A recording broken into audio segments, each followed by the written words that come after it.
Hello and welcome to episode 9 of the Vera Shafiq podcast, real and relevant discussions on business, marketing, technology, and digital.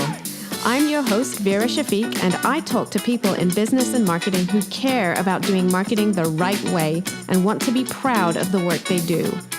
It's Tuesday, March the 12th, 2019. Thanks for listening. Please review and subscribe, and I hope you enjoy the show.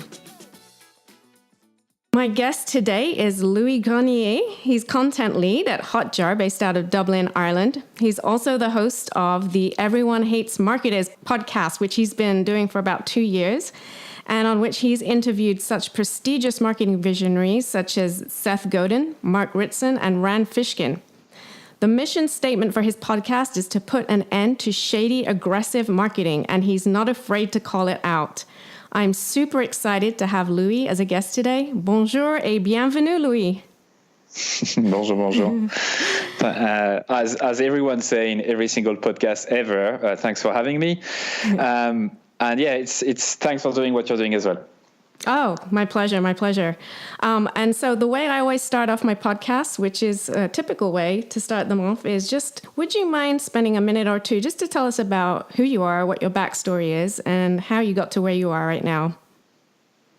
Yeah, as you said, I'm a marketer in a mission to fight bad marketing. I'm not trying to do that on my own, though. My way of doing it is by working for a company that has kind of the same mission and to interview people who believe in the same thing.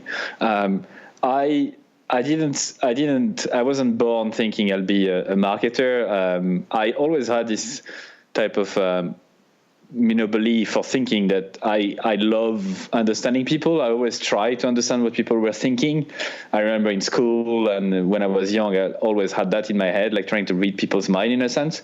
So I didn't become a psyche, like someone who would try to guess what people are thinking. I became a marketer instead. And originally I studied mechanical engineering to become someone who would create companies to build wind turbines, right? And then I kind of switched to marketing after I realized what my strengths were and what I really love doing, which was understanding people so well that you can basically give them what they want when they want it. Sure.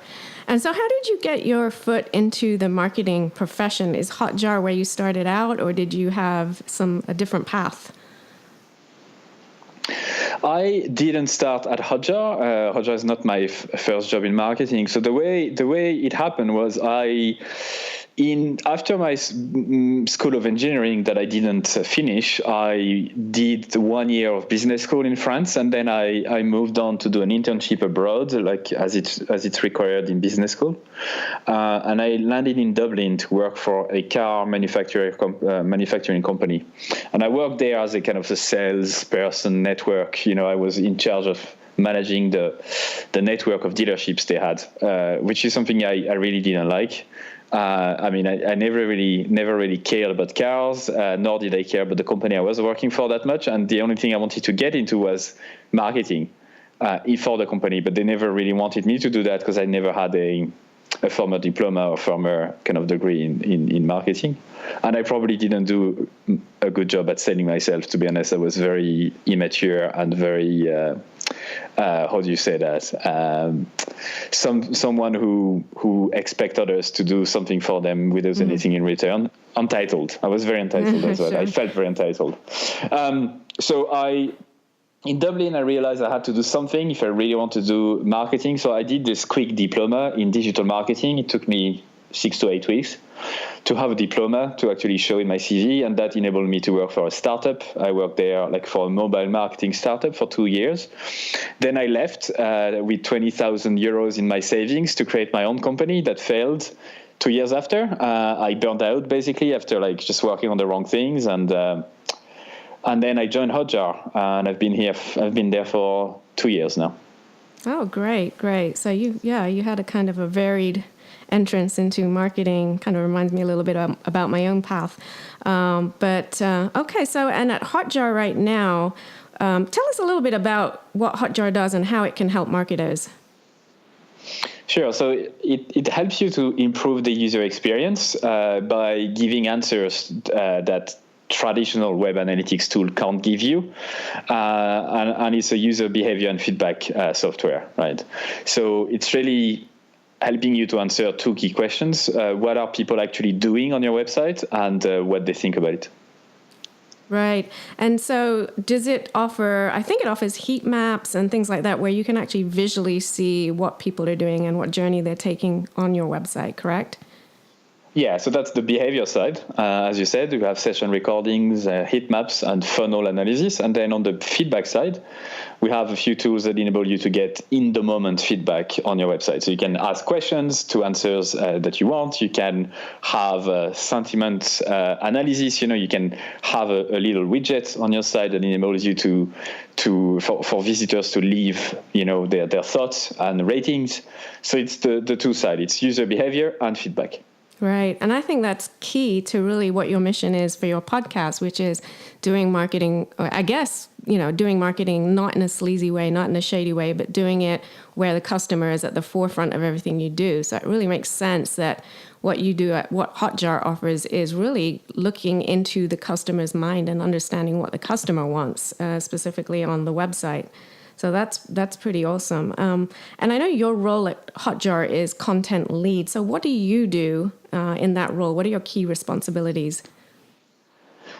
So the first thing to say is that our culture at Hotjar is obviously very important. It's paramount to everything else, and we have a very protective way to give titles, right? So we prefer to take our time when it comes to titles. And so even though I have the title of content lead and others would have other titles, it doesn't necessarily reflect what one would do on a day-to-day basis. Now, it's clear that my job title refers to the content side of things. So for that, I'm responsible to make sure that we produce content that helps people to do what they want to do and move closer to Hotjar, whether it's to discover Hotjar or to know how to use it. But I'm looking into our positioning overall, which is basically holding a specific place in people's mind, people's heart. And those two things anyway, as you said, and marketing in general anyway, is all about the people, all about the market. So marketing, there is marketing there and marketers as well. The number one job for a marketer is to understand the market. And if you don't do that as a marketer, then what you mentioned could happen. You can start using sleazy tactics and taking shortcuts that are not necessarily very good for you or for your customers. Sure.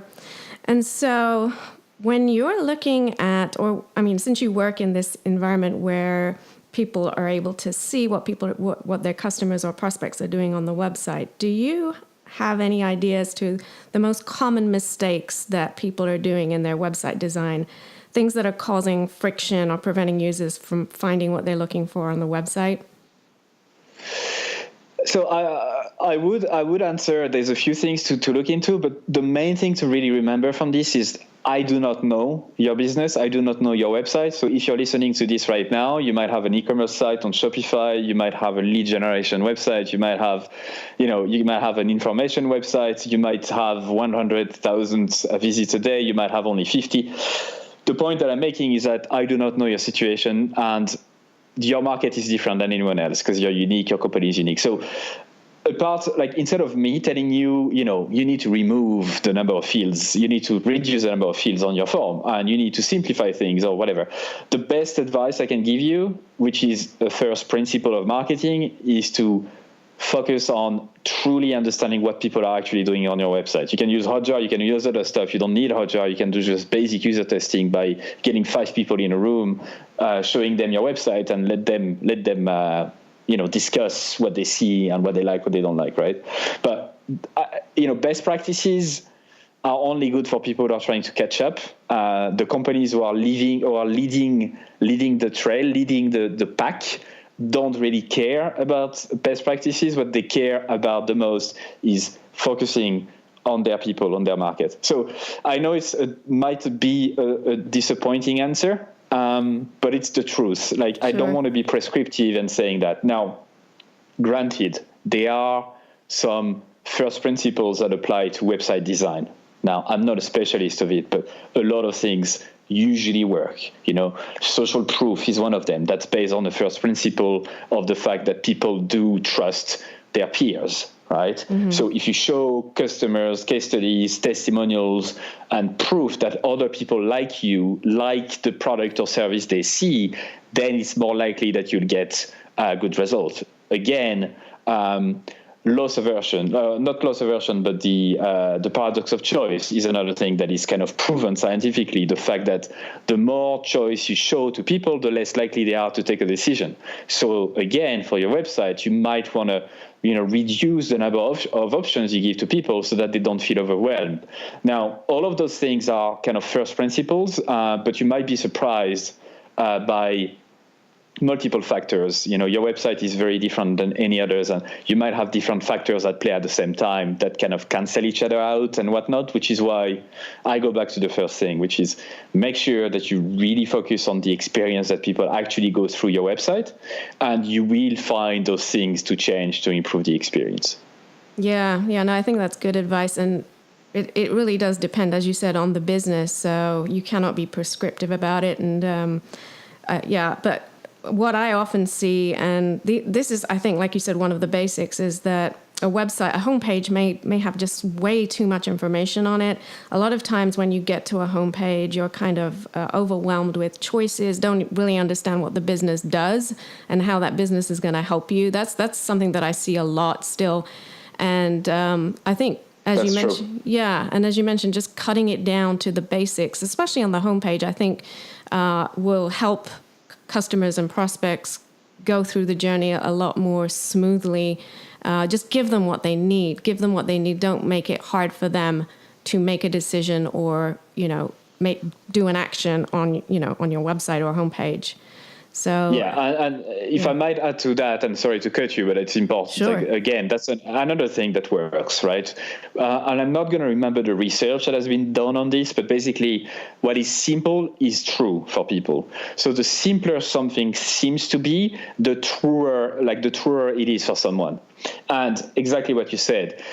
You see tons and tons of websites, especially the ones that are the most guilty of that are digital marketing agencies and marketing agencies. Mm-hmm. So they would use lingo that only them would understand by saying they are like pioneers in innovation-driven designs, and they are market leaders in user experience design, all of the stuff that no one really understands apart from them.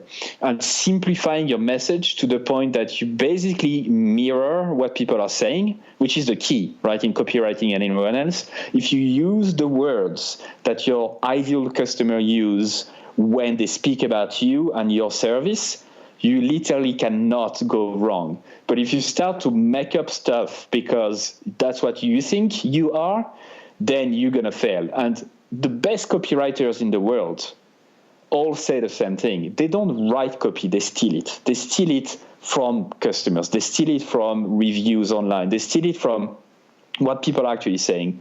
And yes, the simpler, the better. That's definitely a first principle that you can focus on as well.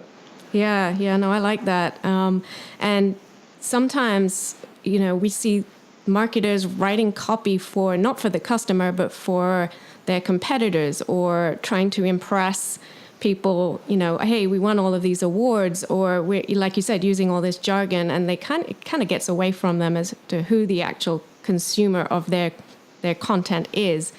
And that also goes to, putting things about your business on your homepage. Things like we've been in business for 30 years. We've won all these awards. We're so great. Talking about yourself as a company rather than explaining how you're going to help your prospect to, live a better life or solve a problem. So I think you're right. I think that's the key fundamental part of where people are still getting it wrong. So yeah, and it's funny because the mission of my podcast, the Vera Shafiq podcast, is kind of very similar to yours in that I'm trying to push for doing marketing the right way. So it's kind of similar to, not doing it shady, not being sleazy, not being kind of out of left field. So that really resonates with me. So yeah, good points. So let's talk about your podcast. As I mentioned to you before, I'm a big fan of it, and I've been listening to Everyone Hates Marketers since the beginning. And I just love the way that you are so direct and to the point on your podcast, and you just get down to business right away with your guests. And I think that's so refreshing. What I really like about your podcast is that you grill your guests in a good way. Like you get them to explain everything in detail, and you'll break everything down into steps for your listening audience so that they can actually go away with actionable insights or actionable takeaways. Is this something that you consciously did from the beginning, or is this something that you developed as a kind of technique as you went through your podcasting journey? Right. First, thanks very much for your kind words. I really, really appreciate it, and I will never get bored of listening to others saying that they enjoy the way I run interviews. Because originally, I never really thought of that this way. I never really thought that would be a competitive advantage or a unique signature per se. Right. Mm-hmm. I guess I have a very contrarian personality, yes. So I do enjoy to pick fights, and I always did when I was a young boy as much as I am now. So, every time if someone says black, I would say white just to see their reaction. And so I always enjoyed trying to take a side or a stand that wasn't necessarily the status quo. And it just, I don't know exactly where it's coming from, but that's part of my personality. So that's the one thing. The second thing is I also hate fluff in general in life as well. I don't connect with people who just are full of it. I don't have time for them. I never had. And I guess my thirst for trying to get to the bottom of things is something that I've always practiced when I'm like even talking to people, to my friends, to my family. I just don't like nonsense, and I never did. I don't exactly know where it's coming from. So when I started to interview people, I just literally solved my own problem. I literally want to know every time I interview someone, how do they actually do it in detail? And I don't care about their first fluffy answer. That's why I always dig deeper. It's like it's always trying to dig into the truth of it, because you can feel that they have something they're not telling until you really challenge them, and then they say, the truth. That's actually I learned after that it's a journalist type of technique that journalists employ to make sure that they get good answers. Is they ask a question once, they know that the first answer is BS, and then they ask the same question again, and then usually that leads to the right answer. So what I discovered that this approach was something that people liked after getting feedback from listeners, and then I decided to double down on the interview even more. So now that's why I'm doing, I'm jumping in straight into the questions about how to do certain things, because the listeners told me they like when I do that. I also keep repeating what people say in a summarized way so that they can just remind themselves that that's what the guest said, etc. So I double down on things that people like, but I just did that kind of unconsciously from the start. Right. Yeah. And I really do like that. As I said, I come away from your podcast feeling like I've learned a lot and have really kind of gotten into the roots and the weeds of the subject matter. So I don't come away scratching my head wondering, hey, there was questions that were unanswered. So that's really great about your podcast. And I hope to achieve something similar. I'm just starting my podcasting journey, but I love it. I love your method. Do you have a favorite interview that you've done to date? I guess the one I'm the proudest of is with Seth Godin. Yeah. And I know it sounds cliche, and like people, if you're listening to this podcast right now, you're like, oh yeah, of course you interviewed this guy. But it's not trying to, it's because it really taught me a good lesson. Mm-hmm. And the lesson is relevant for everyone out here, like listening. The reason why I was able to get him on the podcast is not because I went, like, he used a unique technique to get his attention. The reason why he was on the podcast is because he believed in the same thing I believed in. People like us do things like us, right? Sure. And it's also because the podcast takes a stand against something. It's truly, it takes a stand, and it has a strong positioning, right? And so this is the lesson, and this is why I picked this episode as the one I'm the proudest of. It's not of the episode itself, but the way I got it is because I know that I took a risk with this podcast. When I launched the name of it and the podcast itself, I was really scared. I had butterfly in my stomach. I was like, what are people going to say? Am I going to be literally insulted, or are people going to ignore it? And so I almost didn't launch it because I was too scared, almost. But that's the right way to do marketing.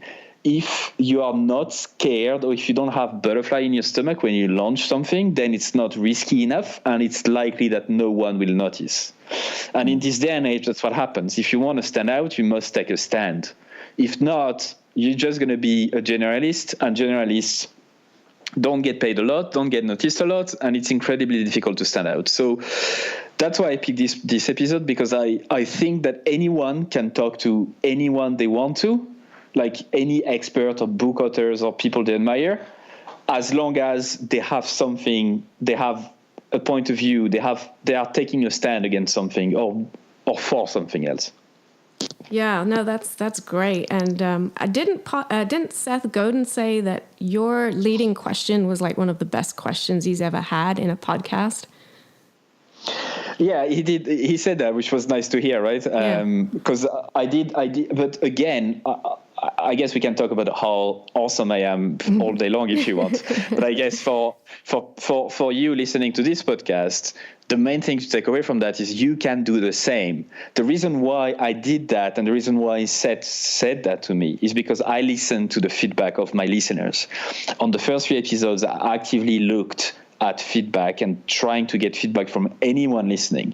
And a few people told me the same thing. They said, I do enjoy specifically when you start diving into a specific method or step-by-step that people distill in your interviews. And I would like if you could start with that instead of, having to wait 30 minutes. Right? Yeah. So that's what I did. And so I'm not a genius who came up with this structure. I literally just listened to what people said, at least the feedback that I cared about from the listeners, the type of listeners I wanted. And I just did that, and I applied the same principle for Seth Godin. And this is, again, a lesson, apart from the positioning, is to have a feedback loop, have something where you constantly are in check with your people. And don't forget that they know their stuff more than you do, because you're too much in the weeds. You can't see the label from inside the jar, right? Yeah.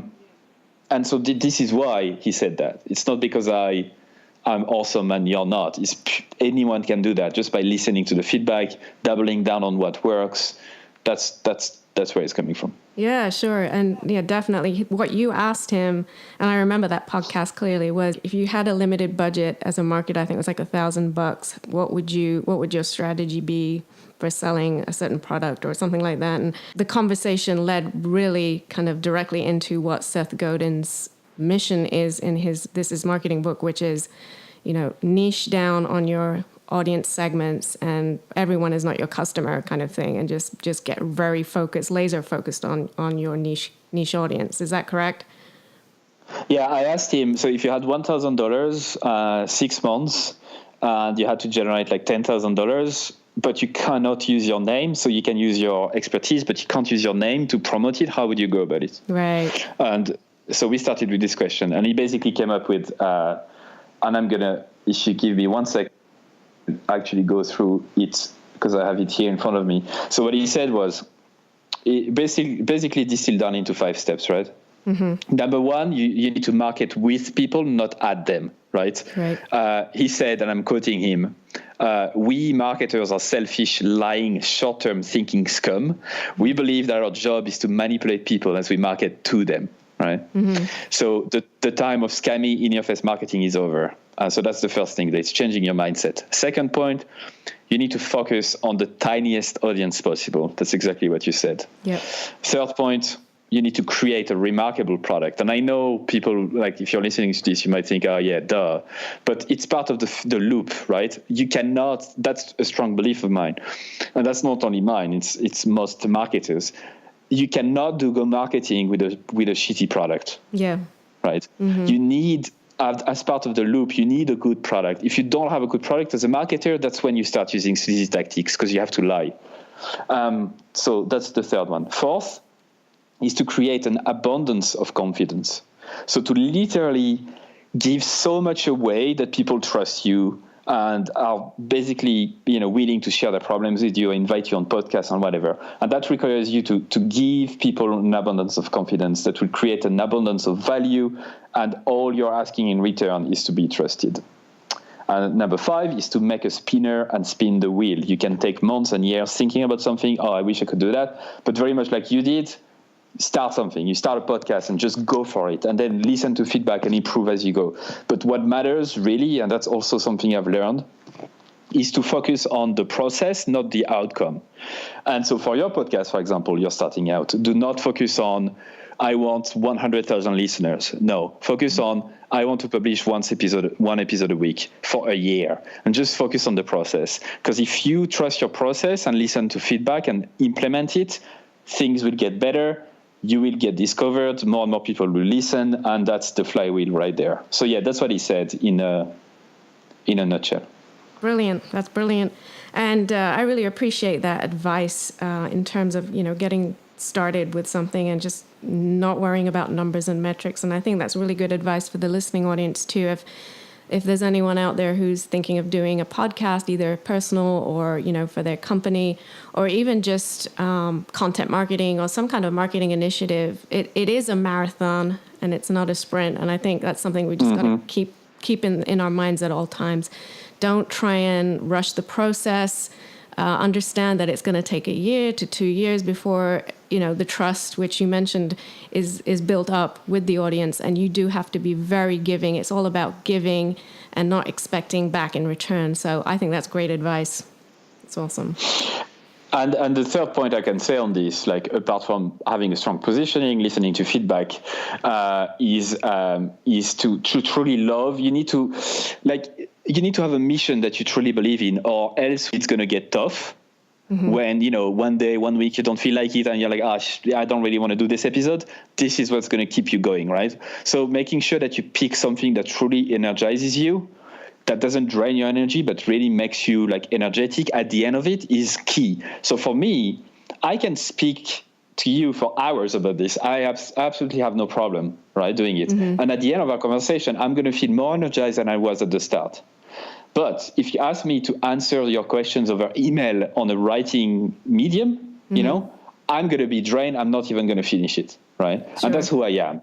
So some people are very good at writing and maybe they hate speaking. So you need to also understand what you're very good at, what energizes you the most, so that you can double down on it, or else you're not going to be able to run this marathon. Yeah, absolutely. Great advice. So talking about being energized, you and I have similar missions in terms of, doing marketing the right way. And you talked about how advertisers or marketers do have gotten a bad name from the shady tactics that we see them use sometimes. We see bad players, obviously, in all professions, but things like blasting intrusive and non-relevant ads, doing a spray and pray kind of strategy, or just becoming lazy in your work and not really thinking about the long term. I think these are areas where marketing professionals can improve upon their work. And we've seen, as a result of this, people have started using ad blockers, privacy settings, not wanting to share their data because they don't trust marketers and advertisers anymore. So it's kind of like, I think we're at a tipping point right now where it's coming to fruition. People are understanding, or marketers are understanding, that they need to clean up their act. And I'm not talking about every marketer. This is like a small percentage. But what do you think, Louis, that marketers can do to start cleaning up their bad reputation in air quotes? I actually would disagree with you that you said it's a small portion. I actually think most of us are doing it somewhere or another. I guess the one thing I would say though is that I don't blame you if you're doing it. I don't blame advertisers and marketers in general for doing it. And what I blame is a few things. So the two main things that I blame are, one, the pressure that the corporations are putting on marketers daily to reach goals that are crazy, very, very difficult to sustain. So that's the main reason why marketers have to send those email blasts and have to create those ads, because the pressure is immense. more than ever, the pressure is immense, right? Yeah. Especially if you have a bad product to sell, right? So that's the number one reason why people have to do that. And I don't blame them for that. You need to earn a living, and you don't necessarily always have a choice to work for an amazing company that has an amazing product. The second reason is due to to internet coming on 20 years ago, I think, at this stage, is the fact that it adds a brick wall between you and your customers, right? Mm-hmm. And so now, like 20, 30 years ago, when you started a business, you had to kind of see people, or even after that, you have to, you create a barber shop in town, you have people coming in, whether they're going to like your product or not. You can talk to them day to day. You build empathy this way. Nowadays, you can create a business online, never speak to any customer whatsoever. They just buy online. So this layer of empathy is gone. And I think this is the second reason why marketers and advertisers in general tend to use sleazy tactic is they don't even realize that they're doing it and that it's bad, because they don't know what people say. They don't know what they think in front of their screen. So when you put those two things together, I think it's the perfect storm. The perfect storm of sleazy tactics that are used to generate a return on investment, and using channels that are very difficult to get feedback from and to build empathy upon. Yeah, no, I think you're right. I think, and also the whole advent of technology, we're seeing all of these shiny new objects coming out. We've AI, machine learning, automation. I think that also exacerbates the problem, because marketers want to use these technologies because it's going to make their life easier, but it's not necessarily going to be the best thing for the customer. And, customer's going to get served with automated messages, which may not necessarily be relevant to that customer. So I think you're right. I think the changing times has kind of forced marketers into this corner, or backed them into a corner where they feel this is the only way that they can do it. And I am just really happy that we're seeing people like Mark Schaefer, Seth Godin writing books now to kind of address the human side, because I do think it's time to get back to human again. And I think it's just going to be a challenge trying to balance the technology, which I'm not saying is bad at all, because we need technology to work smarter. But I think that the human side of marketing needs to be considered in a deeper way. So, what's your opinion on the use of automation, machine learning, etc., for making marketing a better solution, I guess? I guess it doesn't matter to me what technology you want to use, as long as it matters to the market and the customers, right? So it's always about, and it always be, you can quote me on this, there's absolutely no problem. I can guarantee that with 100% certainty. Marketing will always be about your market and your customers and people you want to reach. So if you start with that, right, and understand why they buy from you, who influenced them, and basically your job as a marketer is to influence their buying behavior. If you can do that, then yes, by any means, use the technology necessary to do that if you feel it's relevant. But do not do the opposite way. Do not try to fit technology, to take a technology and try to solve a problem for you if it's not the right thing. Like, people are people. We have a lot of flaws. One of them is the fear of missing out. Because we are social animals, when we see other people doing something, naturally, that's part of our DNA and our psyche. We naturally want to do the same thing because it's part of, the herd mentality. It's just part of who you are. You want to follow what the herd is doing, or else you might be doing something wrong. So you need to fight that with every gram of your body. Mm-hmm. Because it doesn't mean that it's the right thing. You need to always go back to the customer. So AI and machine learning, if that enables you to solve customer problems faster, so one example, like beyond thousands of other use cases. For example, if you sell, a survey analysis tool that enables you to basically upload a survey, and within 10 minutes you get result that says exactly the key insight from this survey, and you can basically take that and take decision based on a business. 20 years ago, you'd have people actually going through this survey to get the insights. Now with machine learning and neural network and all of the stuff, you can basically do that via automation and just have someone to clean up what the computer told you, right? Yeah. Now, it still solves the problem from the customer's point of view, and it's even faster than before. So by all means, do that, right? But it's always coming back from what problems customers suffer from, and will this technology actually help to do that? Yeah, no, absolutely. A lot of times I've seen marketers under pressure, as you mentioned before, from the top level, C-suite, whatever, saying, hey, there's this new technology out there. Why aren't we using it just for the sake of it? And marketers, I think, need to fight back in a way and say, hey, we don't need to be using technology for technology's sake, which is exactly what you said. So do you think that part of the problem that marketers do have a bad rep? And when I say bad rep, I know there was a survey out recently that said that marketers come right above politicians at the bottom of the scale in terms of people's trust. Like, people don't trust marketers and advertisers anymore. So would you say that the problem stems from our not being able to communicate the job of marketing to the C-suite?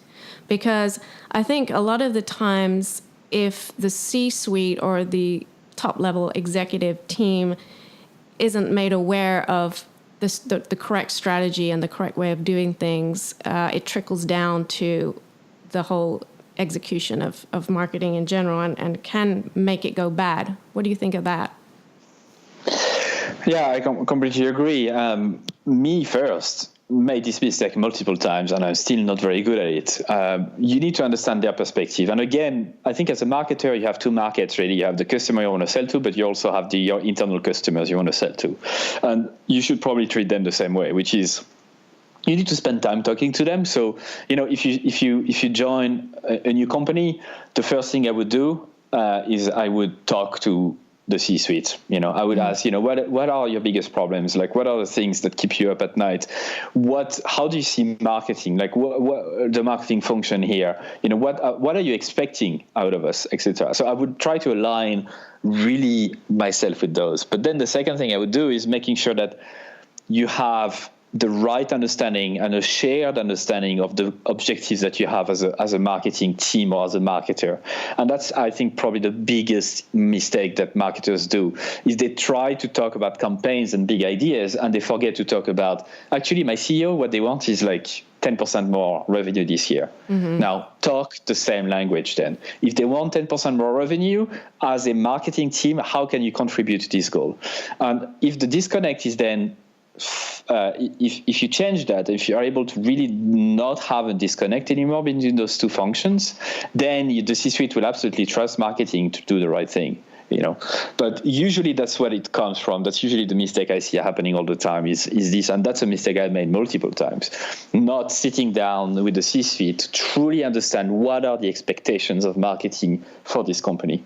Yeah, no, I agree with you. I think the alignment between the marketing team and the C-suite is essential. And then even alignment between the marketing team and the rest of the company, and making sure that the entire company, including sales, finance, HR, everyone is on the same page as to what marketing's goals and initiatives are. And I think actually there's a book that I really love. I don't know if you've read this, Louis. It's The 12 Powers of a Marketing Leader by Thomas Barter and Patrick Barwise. It's one of my favorites. I think they express that really well in the book as to what marketing leaders need to do in order to get that alignment and, get the buy-in of the entire company. So, yeah, great points. Since we've been talking about podcasts a lot, what is your favorite podcast to listen to? I actually don't listen to marketing podcasts or business podcasts. Mm-hmm. No, I can't stick them that much. No, there's one that I love listening to is called No Such Thing as a Fish, which is a UK podcast, and it's not about marketing whatsoever. It's just trivia. So it's for people who come up with facts every week, new facts. So it could be anything from like biology, history, anything. And I like cycling to work, listening to those because it makes me not think of marketing. Yeah, that's great. So let's just do the 3 quick-fire questions if you're up for it. Let's do it. All right.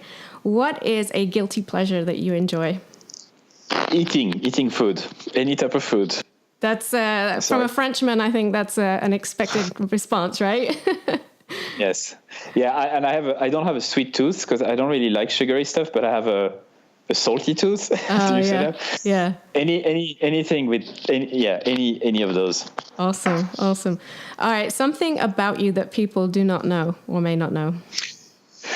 That I have anxiety. That's something I discovered that I had like a few years ago. My psychologist told me I had, and that's something I haven't understood why I was behaving certain ways. But yeah, I suffer from anxiety from time to time. I mean, not time to time. I always have anxiety, but sometimes it's bigger than others. And I'm taking steps to make sure that I don't suffer from it that much. So I go to the gym very often now. I have talk to a therapist as much as I can, and I share it openly.